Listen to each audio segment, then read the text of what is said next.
There is one important thing to remember about this franchise. Don't make a fourth one.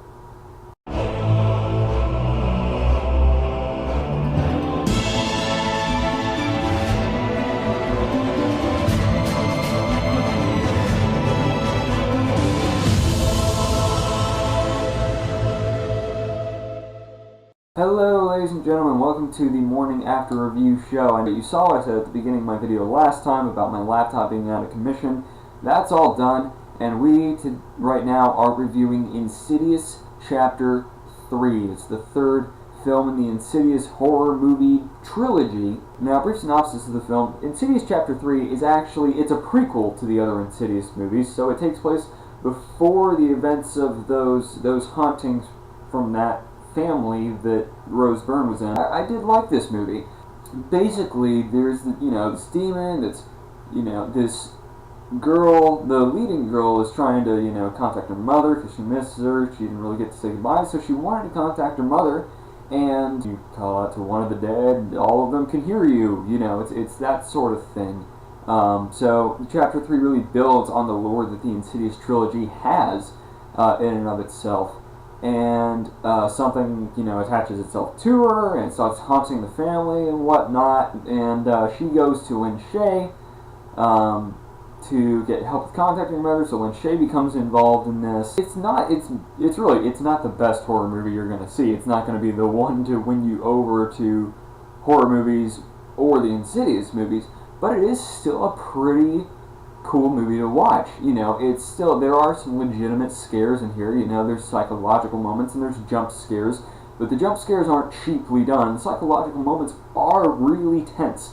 That's the best thing that a horror movie can do with its scares is make you fear, the next one that's coming. And so it was legitimately scary. When you're watching it, it's legitimately scary, but when you leave the theater, you're just kind of like, yeah, that was good. And it's not the scariest horror movie that you will see, but it is a good movie. It's not just a horror movie, it's a cool movie. The acting all around is pretty solid. The Insidious movies have had a great track record of getting actors that actually are pretty good at what they do, from Rose Byrne to the leading man in the first two Insidious movies to the girl who leads this movie. I thought she was great in this role, and Lin Shaye is just fantastic. Although there is a scene at the end with her and the two spectral sightings guys that I was like, the dialogue felt a little forced in that scene, but I understand why it's in the movie. I just don't think it necessarily needed to go on that long, and the dialogue felt a little choppy in that. But it is still a cool movie. Yeah, the dad is great. Also, I like the relationship that he has with his daughter, although it did feel a little too douchey. It felt like it was being a little too mean, and kind of gone at the very last minute. It was like, oh no, I care about this now, when, it's literally right in front of me, instead of being like, hey, maybe I should get some help, or something like that. So, that was like one flaw that I have with the movie, and some of the scenes have kind of choppy dialogue and whatnot. There is a character that appears towards the beginning of the movie that you never see again. In fact, there's a few of them. Honestly, why have them in the beginning of the movie at that point?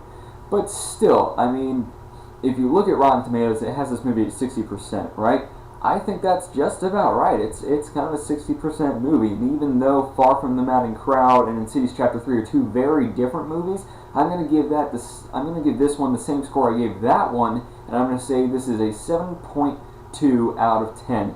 It's a fun horror movie. It completes the Insidious trilogy and wraps everything up pretty nicely, and it's a good movie, to boot. It does have, some genuinely heartfelt moments in the story, and I found that really refreshing to watch. Alright, so Insidious Chapter 3. Did you see it? Did you see it opening weekend, or are you seeing it this weekend, or what?